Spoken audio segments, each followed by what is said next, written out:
Amerika itu udah coba untuk menghabisi Fidel Castro 638 kali.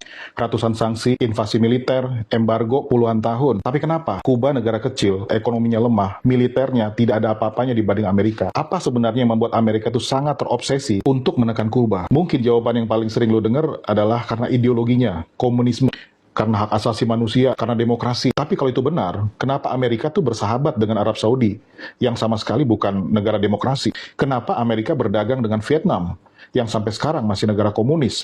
Jawabannya guys, itu bukan tentang ideologi. Jawaban sesungguhnya itu jauh lebih sederhana dari itu. Coba deh kamu lihat peta ya, temukan Florida, lalu lihat deh ke bawah tuh. Jarak antara ujung selatan Florida dan pantai utara Kuba itu cuma 145 km. Itu lebih dekat dari Jakarta ke Bandung. Dan ini adalah fakta geografi yang tidak bisa diubah. Tidak peduli siapa presidennya, tidak peduli ideologi apa yang sedang populer, Kuba akan selalu ada di titik yang sama, di halaman belakang Amerika Serikat. Rudal yang dipasang di Kuba bisa mencapai Washington DC dalam hitungan menit.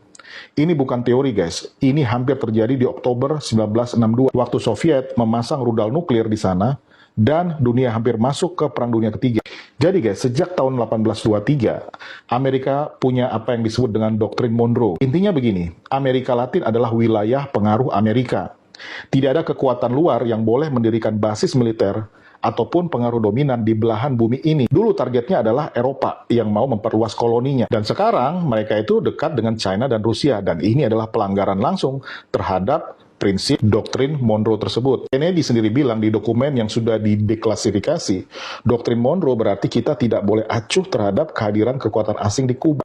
Nah, sebelum revolusi Castro tahun 1959, Kuba adalah sesuatu yang sangat menguntungkan bagi Amerika Serikat. Perusahaan-perusahaan Amerika Serikat menguasai 40% ladang gula di Kuba, 90% pertambangannya, dan hampir semua utilitas dan minyak. Diktator Batista yang berkuasa memperbolehkan mafia Amerika menjalankan kasino dan bisnis di Havana. Kuba waktu itu adalah koloni de facto Amerika. Negaranya berdaulat sih, tapi dalam prakteknya dikendalikan dari Washington dan dari New York. Lalu Castro datang, dia gulingkan tuh Batista dan melakukan hal yang tidak bisa dimaafkan oleh Amerika, yaitu menasionalisasi semua aset-aset Amerika yang ada di Kuba tanpa kompensasi yang memadai.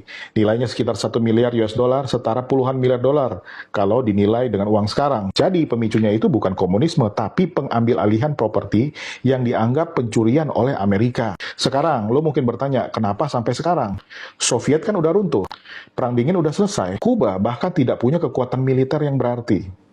Jawabannya ada dua guys. Yang pertama, presiden. Kalau Kuba dibiarkan sukses sebagai negara yang menolak tunduk kepada Amerika, negara-negara Latin lain itu bisa ikut-ikutan. Venezuela sudah mengikuti